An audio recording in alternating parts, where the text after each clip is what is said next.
My thoughts on the match are that it's going to be a very important match for both teams. I mean, when you look at the table, this is one of the more interesting games just because they are right below us and it really um, is an important game. So I think both teams are going to want to get 3 points. I don't know if it's one of those games where you just want to claw at a point, like you want three at this point. And so I think um, both teams are probably really going to go for it, is what I would assume. But it's going to be a battle. It's always a battle versus North Carolina. Historically, on any team I've ever been on, playing North Carolina is not easy.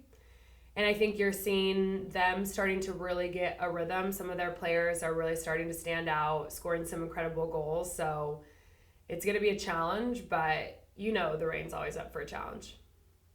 And then part two of that is you've come back from France and settled into a pretty regular spot again with the club. How's it feeling being back in Seattle now that you've been here for a good couple months? It feels good to be back in Seattle. I mean, as you know, Seattle's home for me. The Rain has been, my team for the last 5 years. So being in Seattle, it's great. I love being with the team. Obviously, coming back in has been fun. I would have liked to win some more games, but I think the second part of the season is always different than the first. It's challenging. Teams are, learning how to defend teams, and people are getting tired. There's a lot of international breaks, and so there's a lot of differences in the second half of the season. But obviously, my goal is that we make the postseason and that I contribute in any way that I can. And, it's going to be a battle the next 5 games, but I'm up for it. And being back in Seattle, as you can imagine, has been great because the team's awesome. I'm on the field.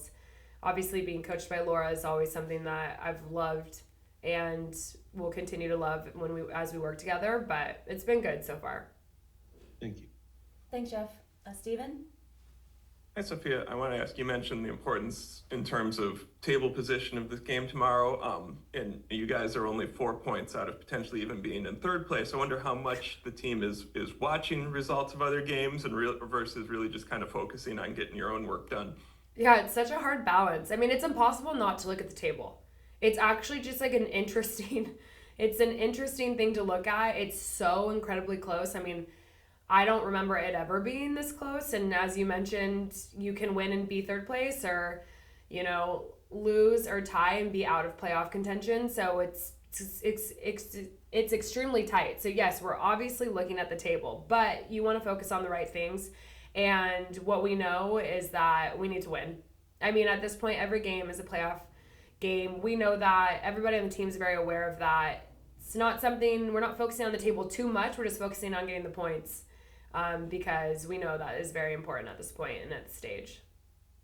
Thank you. Thanks, Steven. Susie? Hi there. I was going to ask a little bit more about the courage and just some things you'll be paying attention to. They seem like a team that has a lot of movement that defensively you have to pay a lot of attention to. And just what have you observed from them? And obviously having Monaco, who's had such a good season, what are some things defensively that you'll all be thinking about? You make a really good point, and that's definitely something that we've talked about. And I've noticed when I watch them play this season, especially more recently, they're very fluid, very interchangeable. It doesn't really matter who's where as long as there's bodies in certain positions. But their fullbacks will invert. Sometimes they'll be high and wide.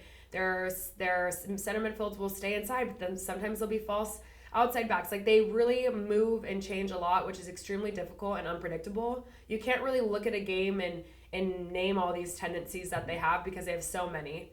I think the hardest teams to play against are the ones that are unpredictable, and that's North Carolina. And North Carolina's always been that way.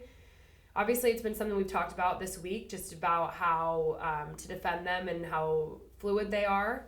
Definitely something we've been focusing on. But as you mentioned, they're going to be a tough opponent.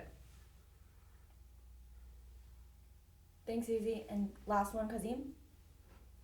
Hey, Sophia. So now that you've had some time to, digest last week, don't want to talk about the past too much, but last week's game, there were definitely some positives.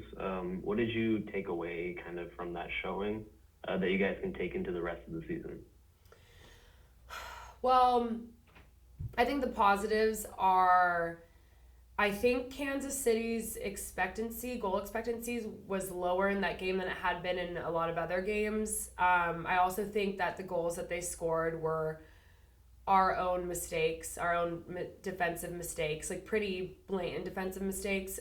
So there's positives to take out of that. If we were more clinical defensively, like what would it have been like? I think the second half was a different game for us. We came out with a little bit of a different tactic. That being said, they still won the half 1-0, but we created a lot more opportunities, which you can't say for the first half. So I think the positives to take away from that is that we can really compete with any team when we're at our best. And I think when we're aggressive and when we, are on the same page. And, and then halftime we got on the same page. And so I think when we come out in the front foot, it's always better for us. And that's a positive to take from it, because in the first half it felt like not a lot of positives, but then we were able to take a lot coming out of the second half.